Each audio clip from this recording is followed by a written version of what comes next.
જય શ્રી કૃષ્ણ. રસીલો સ્વાદમાં તમારું સ્વાગત છે. આજે આપણે બનાવીશું ફરાળી પેટીસ.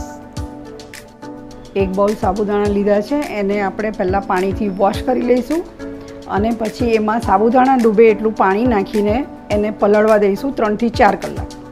3-4 કલાક પલાળ્યા પછી સાબુદાણા આવા છૂટા થશે. આપણે આવા સાબુદાણા લઈશું પેટીસ માટે. અને મેં આ 3 બટાકા બાફીને લીધેલા છે. હવે આપણે પોટેટોને મેશ કરી લઈશું. આપણા બટાકા મેશ થઈ ગયા છે. હવે આપણે એમાં સાબુદાણા એડ કરીશું.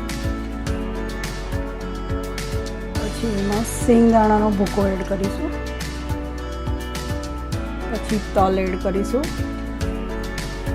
હવે કોપરાનું છીણ એડ કરીશું. આ બધી વસ્તુ મેં એક બાઉલ લીધી છે.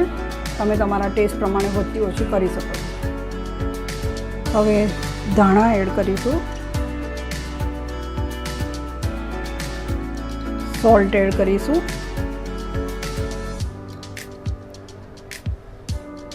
જીરું એડ કરીશું. મરી પાવડર એડ કરીશું. કાજુ દ્રાક્ષ એડ કરીશું. 2 ચમચી આદુ મરચાંની પેસ્ટ એડ કરીશું.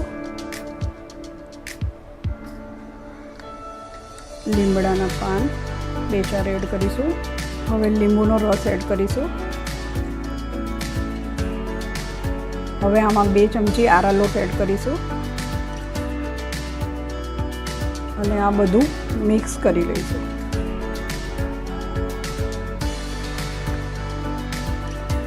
હવે આને પ્રોપર મિક્સ થઈ જાય એટલે આપણે ગોળા વાળી દઈશું.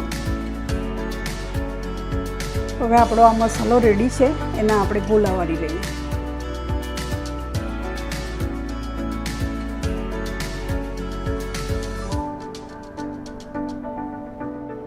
બધા ગોળાને આવી રીતે વાળીને આરા લોટથી કોટ કરી લઈશું. હવે આપણી પેટીસ વળાઈ ગઈ છે અને એને આપણે 10 મિનિટ ફ્રીઝરમાં સેટ કરવા મૂકીશું, એટલે બાઇન્ડિંગ પ્રોપર આવે અને તળતી વખતે છૂટું ના પડે. હવે આપણે પેટીસને તળી લઈએ. ટેમ્પરેચર 160 ડિગ્રી પર રાખ્યું છે.